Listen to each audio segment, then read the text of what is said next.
Capítulo 1. Paulo, apóstolo de Jesus Cristo pela vontade de Deus, aos cristãos de Éfeso e aos que creem em Jesus Cristo. A vós, graça e paz da parte de Deus nosso Pai e da parte do Senhor Jesus Cristo. Bendito seja Deus, Pai de nosso Senhor Jesus Cristo, que do alto do céu nos abençoou com toda a bênção espiritual em Cristo e nos escolheu nele antes da criação do mundo, para sermos santos e irrepreensíveis diante de seus olhos. No seu amor nos predestinou para sermos adotados como filhos seus por Jesus Cristo, segundo o beneplácito de sua livre vontade, para fazer resplandecer a sua maravilhosa graça, que nos foi concedida por ele no bem-amado. Nesse Filho, pelo seu sangue, temos a redenção, a remissão dos pecados, segundo as riquezas da sua graça, que derramou profusamente sobre nós, em torrentes de sabedoria e de prudência. Ele nos manifestou o misterioso desígnio de sua vontade, que em sua benevolência formara desde sempre, para realizá-lo na plenitude dos tempos, desígnio de reunir em Cristo todas as coisas, as que estão nos céus e as que estão na terra. Nele é que fomos escolhidos, predestinados segundo o desígnio daquele que tudo realiza por um ato deliberado de sua vontade, para servirmos à celebração de sua glória, nós que desde o começo voltamos nossas esperanças para Cristo.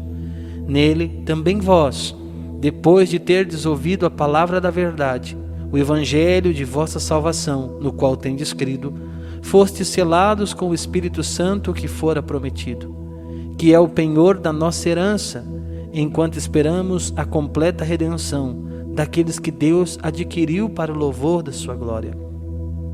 Por isso, também eu, tendo ouvido falar da vossa fé no Senhor Jesus e do amor para com todos os cristãos, não cesso de dar graças a Deus por vós, lembrando-me de vós nas minhas orações. Rogo ao Deus de nosso Senhor Jesus Cristo, o Pai da glória, vos dê um espírito de sabedoria, que vos revele o conhecimento dele, que ilumine os olhos do vosso coração, para que compreendais a que esperança fostes chamados, quão rica e gloriosa é a herança que ele reserva aos santos, e qual a suprema grandeza de seu poder para conosco, que abraçamos a fé.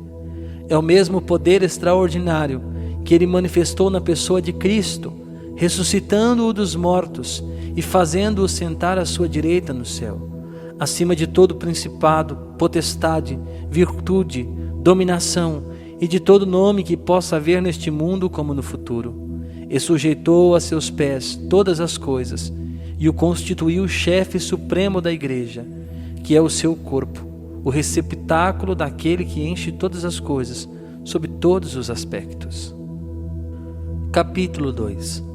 E vós, outros, estáveis mortos por vossas faltas, pelos pecados, que cometestes outrora, seguindo o modo de viver deste mundo, do príncipe das potestades do ar, do espírito que agora atua nos rebeldes.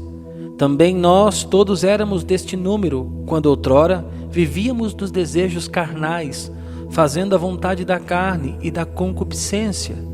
Éramos como os outros, por natureza, verdadeiros objetos da ira divina. Mas Deus, que é rico em misericórdia, impulsionado pelo grande amor com que nos amou, quando estávamos mortos em consequência de nossos pecados, deu-nos a vida juntamente com Cristo. É por graça que fostes salvos. Juntamente com Ele nos ressuscitou e nos fez assentar nos céus com Cristo Jesus. Ele demonstrou assim pelos séculos futuros a imensidão das riquezas de sua graça, pela bondade que tem para conosco em Jesus Cristo, porque é gratuitamente que fostes salvos mediante a fé. Isto não provém de vossos méritos, mas é puro dom de Deus. Não provém das obras, para que ninguém se glorie. Somos obra sua, criados em Jesus Cristo para as boas ações, que Deus de antemão preparou para que nós as praticássemos. Lembrai-vos, pois, de que outrora vós, gentios por nascimento, que sois chamados incircuncisos por aqueles que se dizem circuncidados, os que levam na carne a circuncisão feita por mãos humanas. Lembrai-vos de que naquele tempo estáveis sem Cristo, sem direito da cidadania em Israel, alheios às alianças, sem esperança da promessa e sem Deus neste mundo. Agora, porém, graças a Jesus Cristo, vós que antes estáveis longe, vos tornastes presentes pelo sangue de Cristo. Porque é Ele a nossa paz. Ele que de dois povos fez um só, destruindo o muro de inimizade que os separava, abolindo na própria carne a lei, os preceitos e as prescrições. Desse modo, Ele queria fazer em si mesmo dos dois povos uma única humanidade nova, pelo restabelecimento da paz, e reconciliá-los ambos com Deus, reunidos num só corpo pela virtude da cruz, aniquilando nela a inimizade. Veio para anunciar a paz a vós que estáveis longe, e a paz também àqueles que estavam perto, porquanto é por Ele que ambos temos acesso junto ao Pai no mesmo Espírito. Consequentemente, já não sois hóspedes nem peregrinos, mas sois concidadãos dos santos e membros da família de Deus, edificados sobre o fundamento dos apóstolos e profetas, tendo por pedra angular o próprio Cristo Jesus. É nele que todo edifício, harmonicamente disposto, se levanta até formar um templo santo no Senhor. É nele que também vós, outros, entrais conjuntamente, pelo Espírito, na estrutura do edifício que se torna a habitação de Deus. Capítulo 3. Por essa causa é que eu, Paulo, prisioneiro de Jesus Cristo, por amor de vós gentios, vós deveis ter aprendido o modo como Deus me concedeu esta graça, que me foi feita a vosso respeito. Foi por revelação que me foi manifestado o mistério que acabo de esboçar. Lendo-me, podereis entender a compreensão que me foi concedida do mistério cristão, que em outras gerações não foi manifestado aos homens da maneira como agora tem sido revelado pelo Espírito aos seus santos apóstolos e profetas, a saber, que os gentios são co-herdeiros conosco, que somos judeus, são membros do mesmo corpo e participantes da promessa em Jesus Cristo pelo Evangelho. Eu me tornei servo deste Evangelho em virtude da graça que me foi dada pela onipotente ação divina. A mim, o mais insignificante dentre todos os santos, coube-me a graça de anunciar entre os pagãos a inexplorável riqueza de Cristo e a todos manifestar o desígnio salvador de Deus, mistério oculto desde a eternidade em Deus, que tudo criou. Assim, de hora em diante, as dominações e as potestades celestes podem conhecer pela Igreja a infinita diversidade da sabedoria divina, de acordo com o desígnio eterno que Deus realizou em Jesus Cristo, nosso Senhor. Pela fé que nele depositamos, temos plena confiança de aproximarmos-nos junto de Deus. Por isso, vos rogo que não desfaleçais nas minhas tribulações que sofro por vós. Elas são a vossa glória. Por esta causa, dobro os joelhos em presença do Pai, ao qual deve a sua existência toda a família no céu e na terra, para que vos conceda segundo o seu glorioso tesouro, que sejais poderosamente robustecidos pelo seu Espírito, em vista do crescimento do vosso homem interior. Que Cristo habite pela fé em vossos corações, arraigados e consolidados na caridade, a fim de que possais com todos os cristãos compreender qual seja a largura, o comprimento, a altura e a profundidade, isto é, conhecer a caridade de Cristo, que desafia todo o conhecimento, e sejais cheios de toda a plenitude de Deus, aquele que pela virtude que opera em nós, pode fazer infinitamente mais do que tudo quanto pedimos ou entendemos. A Ele seja dada a glória na Igreja e em Cristo Jesus, por todas as gerações de eternidade. Amém. Capítulo 4. Exorto-vos, pois, prisioneiro que sou pela causa do Senhor, que leveis uma vida digna da vocação a qual fostes chamados, com toda a humildade e amabilidade, com grandeza de alma, suportando-vos mutuamente com caridade. Sede solícitos em conservar a unidade do Espírito no vínculo da paz. Sede um só corpo e um só Espírito, assim como fostes chamados pela vossa vocação a uma só esperança, a um só Senhor, uma só fé, um só batismo, a um só Deus e Pai de todos, que atua acima de todos, por todos e em todos. Mas a cada um de nós foi dada a graça, segundo a medida do dom de Cristo. Pelo que diz: quando subiu ao alto, levou muitos cativos, cumulou de dons os homens. Ora, que quer dizer ele subiu, senão que antes havia descido a esta terra? Aquele que desceu é também o que subiu acima de todos os céus, para encher todas as coisas. A uns ele constituiu apóstolos, a outros profetas, a outros evangelistas, pastores, doutores, para o aperfeiçoamento dos cristãos, para o desempenho da tarefa que visa a construção do corpo de Cristo, até que todos tenhamos chegado à unidade da fé e do conhecimento do Filho de Deus, até atingirmos o estado de homem feito, a estatura da maturidade de Cristo, para que não continuemos crianças ao sabor das ondas, agitados por qualquer sopro de doutrina, ao capricho da malignidade dos homens e de seus artifícios enganadores, mas pela prática sincera da caridade, cresçamos em todos os sentidos naquele que é a cabeça, Cristo. É por ele que todo o corpo, coordenado e unido por conexões que estão a seu dispor, trabalhando cada um conforme a atividade que lhe é própria, efetua esse crescimento visando a sua plena edificação na caridade. Portanto, eis o que digo e conjuro no Senhor: não persistais em viver como os pagãos, que andam à mercê de suas ideias frívolas, têm o entendimento obscurecido, sua ignorância e o endurecimento de seu coração mantém-nos afastados da vida de Deus.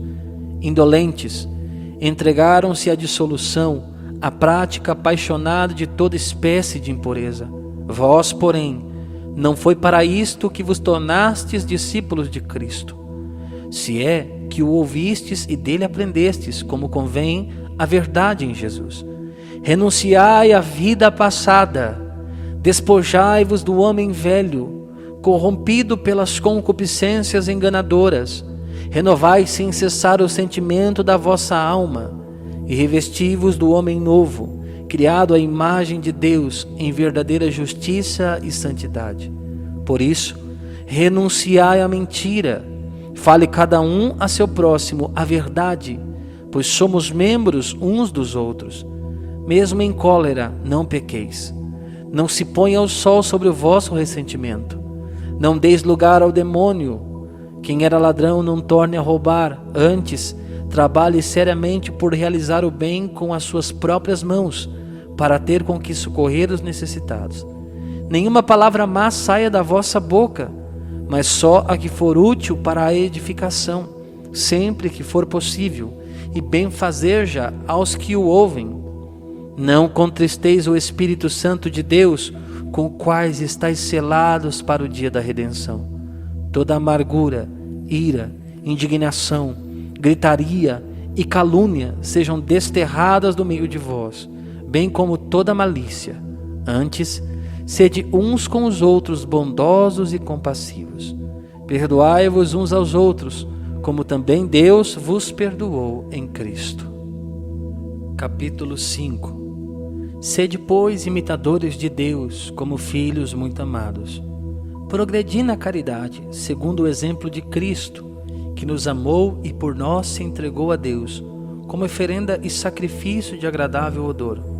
Quanto à fornicação, à impureza, sob qualquer forma, ou à avareza, que disto nem se faça menção entre vós, como convém a santos.